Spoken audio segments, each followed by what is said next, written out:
Well, today we are, of course, looking at the VUE audiotechnik h15W, which in itself is not exactly new, but has some new features. Let's start, though, with some basic features of the speaker itself. Jason. Sure. So this is a two-way box. We've got a 15-inch low-frequency driver, and we've got a 4-inch beryllium high-frequency driver. Now, VUE audiotechnik, quite well known for their beryllium high-frequency drivers, which they claim give increased accuracy and presence in the top end, which is more than just a claim. It's true. Like, that's the one thing you get with VUE. You're going to get excellent high, mid, and highs. Now, what that translates is very detailed. You are never going to have a problem getting a vocal to cut through on a VUE box. Agreed. Or detailed in something like orchestral mixing. Now, you might have to notch a little bit out here and there, but that's much preferable to trying to put back something that was never there in the first place. Yep. So yeah, they're really great for that kind of application. Now, it's a powered box. It's internally bi-amped, and it can the amp can produce 2,400 watts at peak.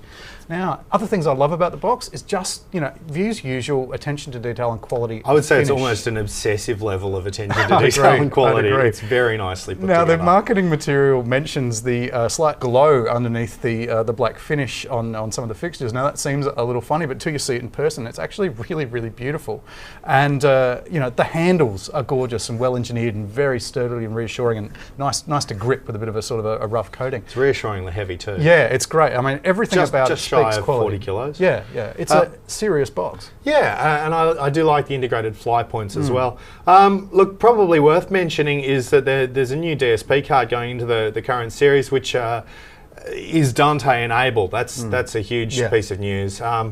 So in addition to obviously analog and AES, we've now got Dante as an input option.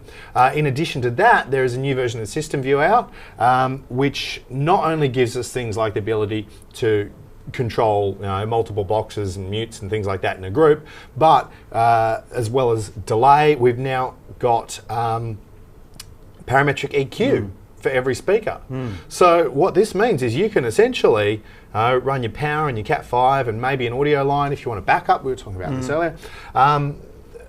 Run that stuff to each speaker in a system and then do all your system setup from within System View. You don't need a system processor. Yeah, I think that's completely feasible. The other thing I like about it is the actual parametric EQ itself. When we were playing with it and having a listen to it, when we made changes, I found the parametric EQ to be quite musical, which is not something I generally associate with parametric EQ or any other kind of EQ in a system processor. It had a quality much more like some, of the more high quality channel strips you hear people raving about. The actual changes, so giving a little bit more 100 hertz or 80 hertz or whatever, actually were musical. I really don't have much better language to describe it than that. It was immediately pleasing, sort of what we did, and even the cuts and the boosts, which is just not a quality I expect, especially coming out of a piece of software. Yeah, look, I think this. I always liked the H class, but for me now there's a bit more flexibility and there's a few more options, and there's still the sound and the level of build quality that I've come to expect. So I think this is a win. Yeah, look, I can totally see an H system distributed through, let's say, a lyric theatre, stall circle balcony. You've got control from a laptop. You've run Cat5 and power to it, and off you go. I think it's a wonderful box with the kind of quality that you need in that application. Yep, agreed. Thank you so much for watching Gearbox. If you like what you saw, please give us a thumbs up. And if you'd like to see more videos, don't forget to subscribe to our channel by clicking below. We'll see you next time.